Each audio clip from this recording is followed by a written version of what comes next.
El doctor Julio Amado Castaños Guzmán, rector de la Universidad UNIBE. Primera vez que me reciben con un aplauso. Qué bueno, doctor, presidente también del Patronato Plaza de la Salud. Así que buenas tardes, bienvenido, doctor. Qué bueno Gracias, que está por acá. Gracias, de verdad. Doctor, hablemos de la educación, antes de la particularidad de la universidad, una excelente universidad y de salud, una universidad que tiene nuevas ofertas que son siempre importantes, estando a la vanguardia de las universidades de la República Dominicana. Sí, todo esto. Invertimos en educación superior, primaria, secundaria, pero cuando nos dan los datos mundiales ocurre que estamos a la cola. ¿Qué nos pasa en los tres niveles? ¿En dónde estamos y qué nos falta exactamente, que parece que ya no es dinero o solo dinero, para dar ese salto? Bueno, gracias, de verdad, es un lujo para mí poder estar con ustedes. Y la verdad que felicito este programa. Yo recuerdo cuando salió hace 5 años y yo dije, bueno, hay mucha competencia. Pero hoy en día puedo decir que le llevan la milla a los demás.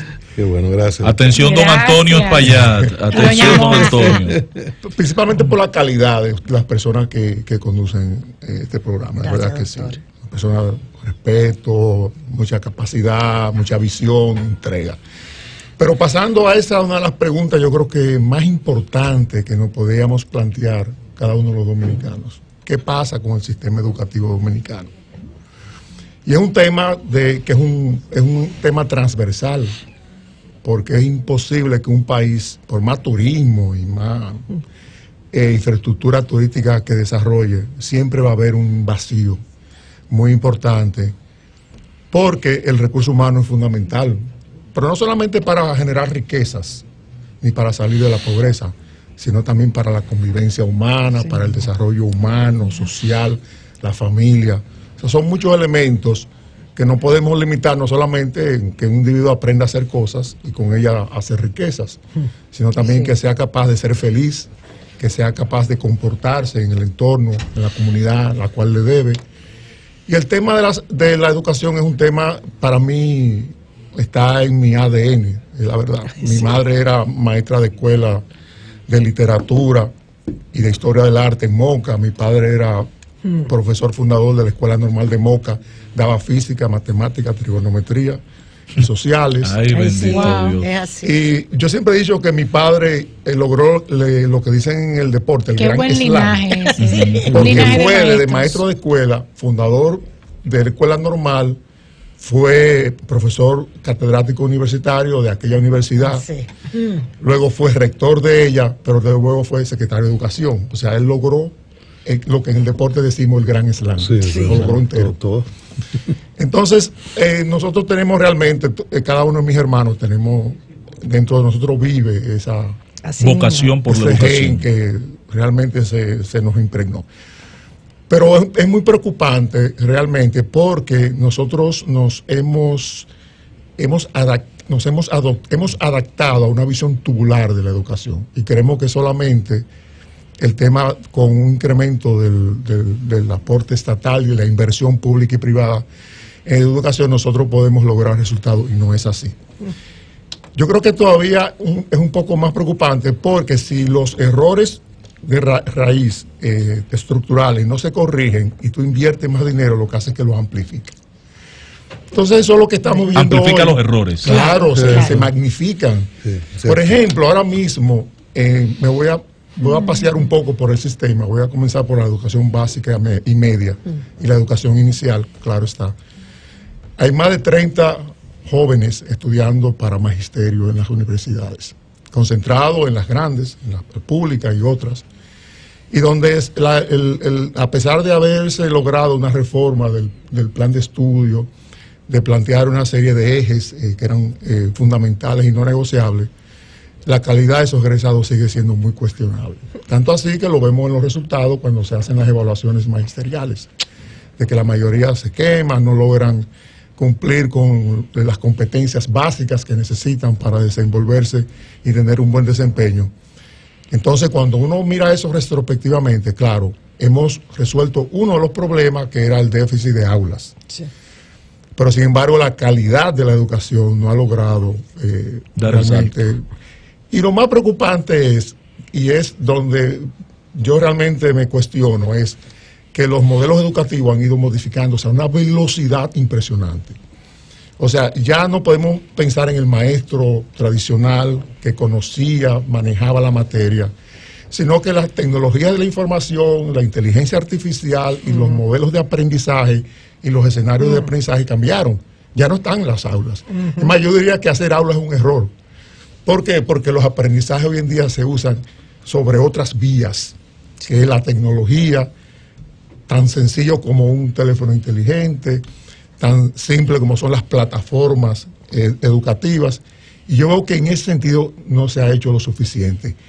Sin embargo, se va creando todo un abismo cada vez, una brecha más amplia, donde nos vamos a quedar con un grupo de profesores, de docentes, tanto públicos y privados, formados sobre una base pedagógica que se va quedando en el pasado. Sí. Y donde las nuevas generaciones tienen otras necesidades, otras inquietudes y otras formas de aprender. Exacto. Entonces, todo eso no se está tomando en cuenta. A mí me preocupa mucho, porque si no el país va a ir perdiendo competitividad, no va a generar conocimiento, no va a agregar valor al sector productivo, y es un tema que a mí me preocupa. Pero eso todo se amplifica y sigue un trayecto donde ese joven que comenzó en una estancia infantil y termina en la universidad, en un modelo que no se modificó.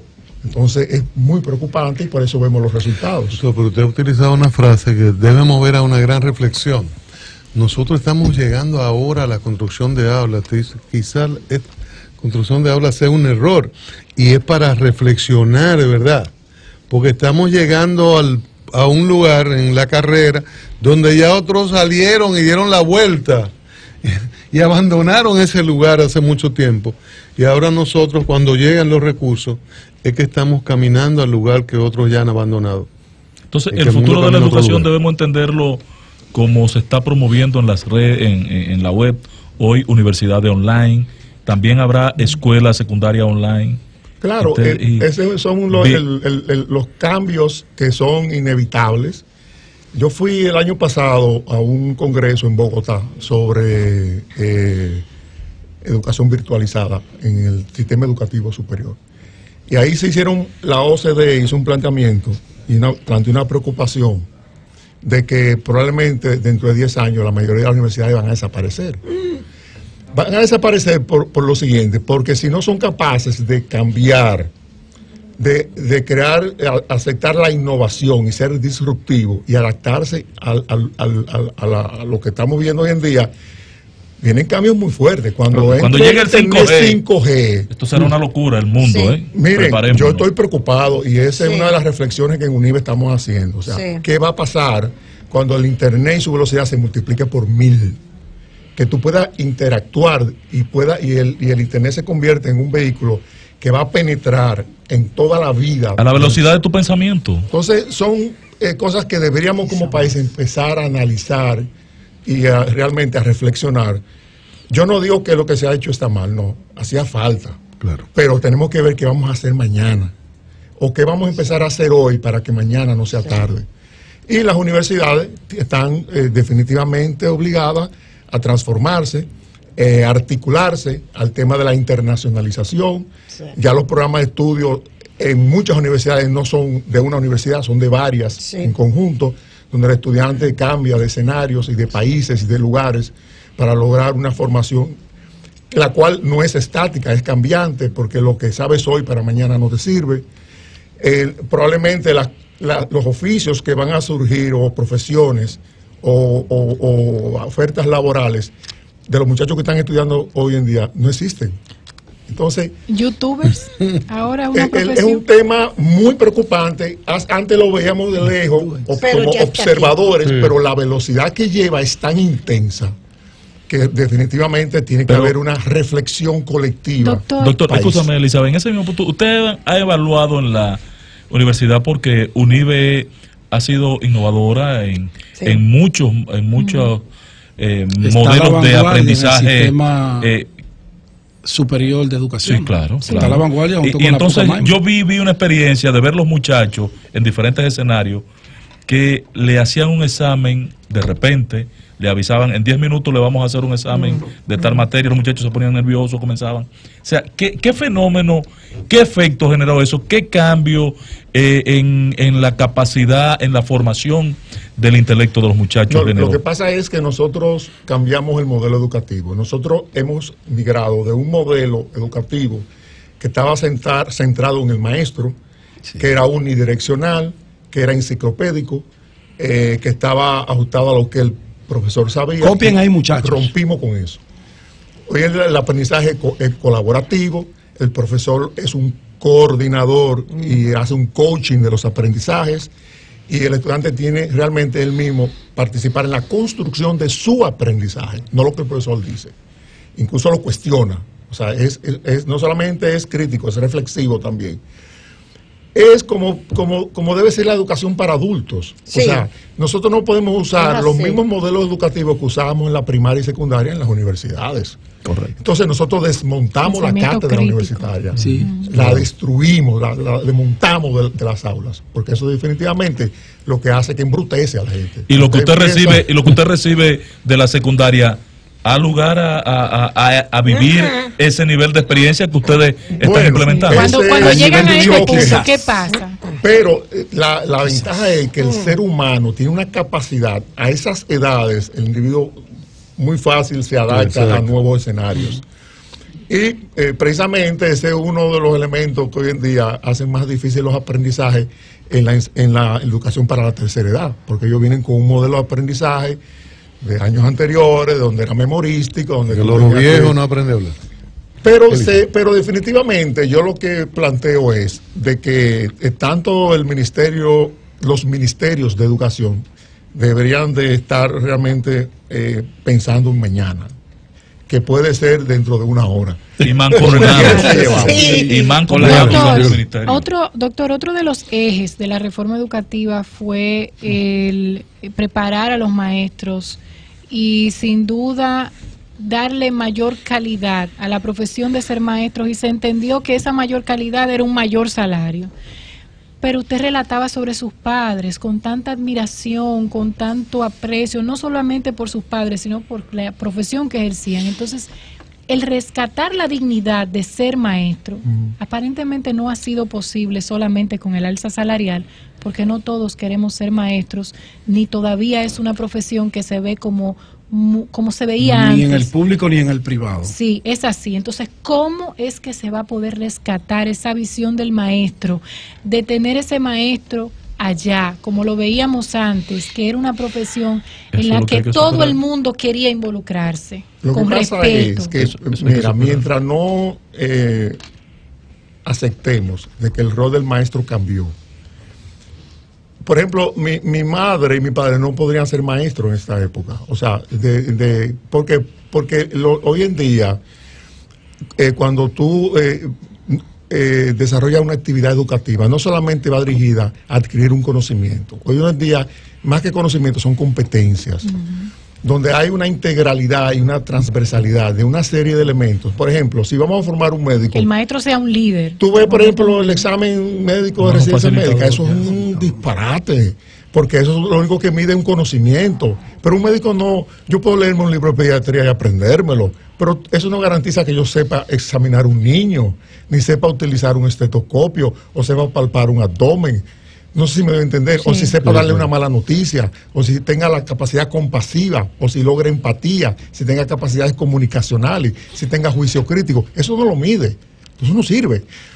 Lo que te quiero decir es que nosotros todavía estamos usando herramientas de evaluación de los aprendizajes que están en la prehistoria. Sí. Hoy en día el aprendizaje se debe de una manera integral, construir seres humanos.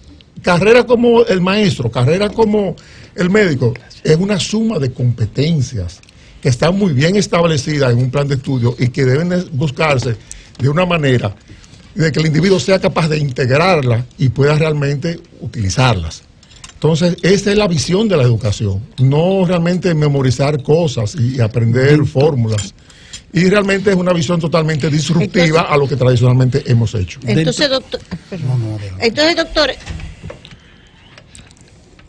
nos vamos a la universidad, porque ya sabemos lo que vamos arrastrando. El nieto mío, yo le digo, pero tú no estudias, porque yo era de la que, ¿verdad? De tarde, todo el mundo. Usted es una maestra a la antigua, diga. Una maestra a la antigua, no, y un estudiante a la antigua. En la mesa del comedor, con la tía.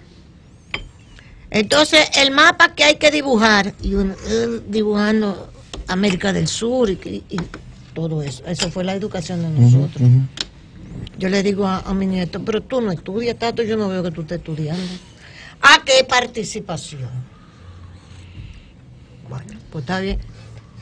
Pero no saben más que nosotros, ni más profundamente, doctor. Lo que pasa es también que hay que tomar en cuenta que la sociedad de hoy es totalmente diferente. O sea, antes nosotros vivíamos en una sociedad que era bien cerrada, todos nos conocíamos, todo el mundo sabía qué esperar de cada quien, las cosas estaban muy definidas. Vive un mundo tan rápido, donde las cosas son tan cambiantes y donde las nuevas generaciones, yo personalmente creo que el ser humano ha ido genéticamente modificándose, porque los jóvenes que nacen cada 10 años, esas generaciones, la X, la Millennium, todas esas que mencionan, tienen sus peculiaridades.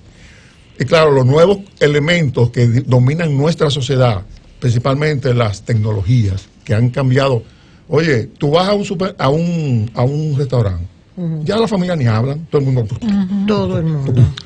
Lo que te quiero decir es que donde quiera que tú mires, tú vas a la ciudad de New York y vas a cruzar, qué sé yo, la Quinta Avenida. Nadie mira para adelante, todo el mundo va mirando el celular. Entonces, claro, todo eso está impactando y lo impacta todo.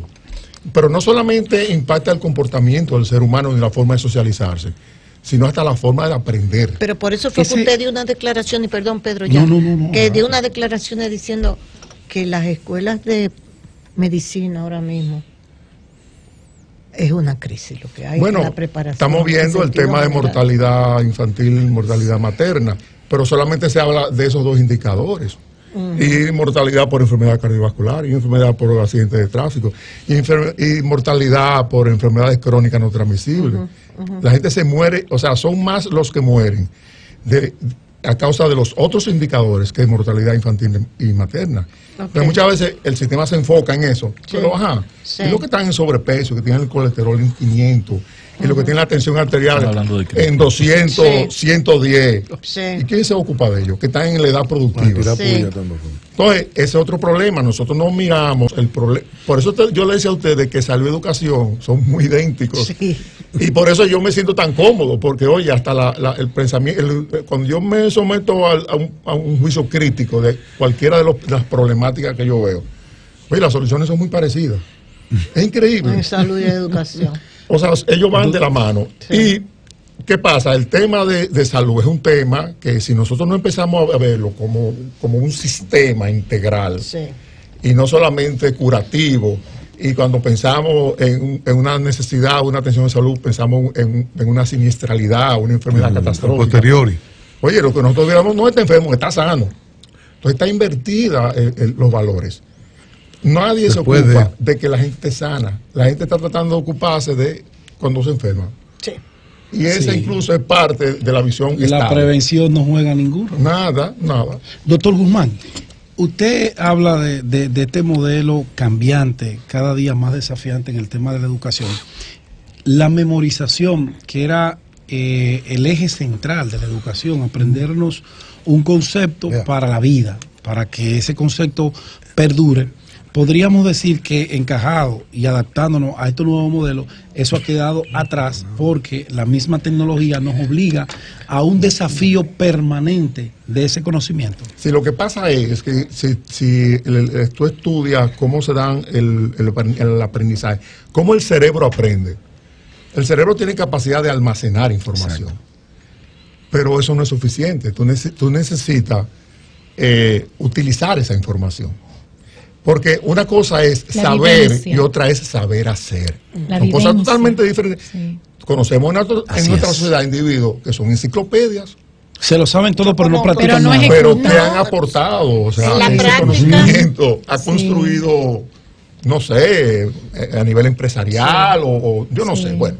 Pero claro, tiene que haber de todo en el mundo. Pero el proceso de aprendizaje que agrega valor, que te permite realmente sea utilizado, tú lo puedas utilizar para tu superación personal, familiar, generar riqueza, ser productivo, no es memorístico.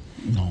Doctor, No. Es de habilidad. Es de habilidad y destreza, Destreza. y Es la habilidad. de capacidad de juicio crítico, y de capacidad de competencia. innovar y de ser creativo, Y para pero enfrentarse- para eso necesita la memoria. Claro, tiene que tener Si no partida la de un tiene, principio. pero hay mucha gente que se queda ahí, hay modelos educativos que están centrados en que dime la dosis de tal cosa, pero a lo mejor no sabe para Es qué un es erudito. para, conocimiento enfrentarse, que no sabe cómo para ponerlo en enfrentarse a la vida. ejecución. Por eso a veces ocurre que de lo de mejores notas, lo de esa formación a ti tan cerrada, ocurre que no son los exitosos en la vida, sino aquel que que comprendió mejor a enfrentarse a vivir a la realidad. Nosotros De estábamos buena entrevistando, Pedro, ayer en televisión, al embajador japonés en República Dominicana. Le gusta la matemática. Sí, entonces él tiene un nivel de cooperación en un museo de las matemáticas. Y él dice que nos falta, nos dice el embajador, matemáticas. Entonces él dice, pero son aburridas. Y entonces él tiene un método, era un gorila. Entonces donde estaban las patas de gorila se anchaban o estrechaban, y era la multiplicación, por ejemplo, 4 por 9, y cuando uno la ponía en el 4 en el 9, había una indicación en el centro del gorila abajo que decía 36. Entonces él decía, tiene que ser divertida. Esto, un niño de 4 años se lo llevó a la casa y se sabía la mayoría de las tablas, de los números, en 4 años, en 2 o 3 días, porque era divertido. Entonces él dijo, a ustedes les faltan muchas matemáticas. Lo que se ha estado discutiendo de las ciencias y las matemáticas. Entonces, parece que todavía, aunque lo planteamos y lo replanteamos, como que no acabamos de aterrizar en esos elementos que lo interesan de atravesar todo y que desarrollan mayores competencias, mayores habilidades y capacidades en el individuo. ¿Usted qué le parece? Claro que sí. Pero fíjate, es que la enseñanza de las matemáticas le hace que el ser humano desarrolle una capacidad de pensamiento lógico. Oye, hay una película que se llama Genius, que no está en Netflix, está en otra, no recuerdo ahora cuál es, que es la vida de Albert Einstein. No, está en Yo Amazon. Está en recomiendo- Amazon. Está en Amazon. Es una serie que No lo he visto. todos los seres vivos vean, Está en Amazon. porque ahí tú te vas a dar cuenta. O sea, primero la capacidad y el ingenio humano. Eso es una cosa impresionante. O sea, como ese individuo con una tiza en la mano y una pizarra que cogía toda una pared, era capaz de llegar a unas conclusiones combinando la física y la matemática, que realmente Que fuera se él adelantó hoy. a la época y oye, prácticamente Todo. tumbó Lo que hoy tenemos. la teoría de Galileo, la modificó. Sí. Y no solamente eso, lo que luego proyectó, que vinieron otros y tuvieron que demostrarlo a través de tecnología. Exacto. Mira, yo lo que creo, lo más importante y para mí una de las mejores, el mejor legado que puede darle la educación a un individuo es su capacidad para pensar, juicio crítico, innovación y creatividad. Exacto. El ser humano que tenga esos 4 pilares es capaz de hacer cualquier cosa. Y nosotros, Repítelo, no, doctor. y nosotros Ahorita no lo andamos por ahí en Innovación, educación. juicio Innovación. crítico, Innovación. capacidad de pensar. Innovación, juicio crítico, Sí. Capacidad de pensamiento abstracto, Así. que eso es muy importante. El Sí. individuo que es capaz de pensar de una manera abstracta le permite realmente llegar a conclusiones y lograr aportar soluciones. Y verificar todos los escenarios. Mira, yo vi posibles. una vez una película que yo quisiera rápidamente contarlo aquí. Un profesor, un instructor en el Army de los Estados Unidos, y a su clase, los reclutas, a él le tocaba enseñarle cómo funcionaban las armas de combate. Y le entregaba una caja a cada uno antes de la primera clase. Y le decía, cuando ustedes sean capaces de armarla, tenía más de 500 piezas, yo le doy la primera clase. Se la llevaban a la caja. ¿Qué pasa? Oye, ¿qué es lo que ese individuo estimulaba ahí? O sea, la capacidad de cuando la puedan armar, la pueden usar. Uso de la lógica. O sea, que es el fundamento. Ahora, profesor, en el caso... Quiero volver un poquito atrás cuando le pregunté... Hablamos con Julio Amado Castaños Guzmán, rector de UNIBE, presidente del Patronato Plaza de la Salud. Cuando le pregunté, usted en función, doctor, hay que ver su programa todos los domingos, en todos los sábados en la noche en televisión, una clase todos los fines de semana en CDN. Mire, profesor, le pregunté ahorita que qué usted recibía del bachillerato y Pedro me hizo una musaraña y que como que no recibía nada usted de lo que viene de la secundaria a la universidad, en función de ese modelo que usted presenta. Ahora le pregunto, ¿hay alguna interrelación entre el Ministerio de Educación y el Ministerio de Educación Superior? Se ha juntado Educación Superior con los empresarios y dice, ¿qué demanda la clase productiva de la nación para yo generar los profesionales que demanda esta sociedad? Y se ha juntado Educación Superior con Educación para decirle, ese currículum que ustedes están aprobando no es el que debemos tener para llegar a la universidad. ¿Hay algún vínculo o cada quien anda por su lado? No puedo decir que cada quien anda por su lado. Por ejemplo, yo represento a las universidades en el Consejo Nacional de Educación. No de Educación Superior, de Educación. De Educación. Yo he estado en la gobernanza, cuando fue ministro Navarro y cuando fue Amarante. O sea, yo he representado a las universidades en el consejo, que un consejo tiene probablemente 32 personas de diferentes sectores. Y definitivamente, cuando uno, después de escuchar y de asistir a muchas horas de trabajo allí, realmente en términos de lo que se plantea, hay mucha lógica y hay siempre ha habido muy buena intención. El tema es mucho más complejo que eso. Yo particularmente creo que si nosotros no logramos modificar la base donde se forman nuestros maestros, es probable que nosotros los resultados no los vamos a ver. Porque cuando el maestro cierra la puerta en su aula, ahí ocurre lo que él quiera. Él es el dueño y señor de la mente y de las capacidades. Exacto. Y de las habilidades que esos jóvenes, niños, adolescentes, quien sea, van a ir adquiriendo. O sea, a mí me preocupa mucho eso, porque nosotros tenemos todavía que dignificar mucho más la profesión del maestro. Tenemos que mantenernos las universidades, que somos las que tenemos la responsabilidad de formar los maestros, porque las universidades son las culpables de eso, porque son las que forman esos maestros. Ellos no se forman en el Ministerio de Educación, se forman en las universidades. La formación magisterial está bajo la tutela de la educación superior. Entonces, las universidades, todas aquellas que han asumido el reto de formar maestros, son parte de esa solución o de ese problema. Y es donde yo creo que ha habido muchas debilidades, donde no se ha exigido ni se ha sido categórico de que para usted entrar a la carrera de maestro, que hoy en día es la más apetecible porque es la que vende futuro. Y antes era la que nadie quería. No, pero ahora, ¿por qué? Porque hace 15 años entra al sistema de por vida y no hay quien lo mueva, ni lo saque.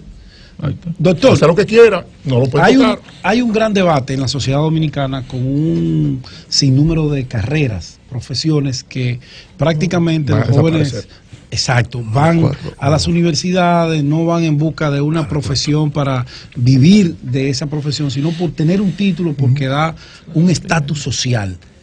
Esas carreras, podríamos enumerar algunas de las que tienen una amenaza latente a desaparecer próximamente. Sí, mira, ese es uno de los planteamientos que hoy en día se hace en la educación superior a nivel global. Con el tema de la inteligencia artificial, hay carreras y oficios que van a desaparecer. Sí, señor. Por ejemplo, yo no quisiera, porque quizás genero una estampida. No, imagínese, pero toda quizás ayudaría que no hablando de periodismo, usted puede decir lo que usted quiera. Exacto, lo que usted quiera. Todas estas profesiones la primera que llevan automatización, que un software es capaz de hacerlo mejor que un ser humano, van a desaparecer. Mira, por ejemplo, la medicina está amenazada, pero un robot nunca va a poder ser empático, compasivo, no va a poder tener esa competencia que tienen los seres humanos de dar una mala noticia, de acompañar. O ese poder de decisión en ese momento pero difícil claro, entre la esa vida y la muerte. De la carrera más sublime, quizá, diríamos así, que lleva un componente de humanitario, el mayor peso, van a temblar. Tiene amenazas. Hasta los métodos diagnósticos van a cambiar. Pero en la banca, y las escuelas de medicina van a tener que incluso... Hay cosas que se están enseñando ahora que no hay necesidad de enseñarlas, porque eso tú lo vas a tener con dar una tecla. En un iPad, en un tablet. Entonces lo que te quiero decir es que se va a modificar todo, va a impactar todo. Lo que son la administración, todas las carreras que se desprenden, oficios de ahí, van a ser impactadas. Doctor, usted hablaba de la carrera de Elizabeth, educación. vamos a hacer una pausa y cuando regresemos. ¿Le hacen la pregunta? Sí, vamos a dejar la pregunta en el aire. Sí, que vamos a hablar sobre cómo está la carrera de educación en UNIBE, a propósito de que hablamos de los maestros. Cómo no.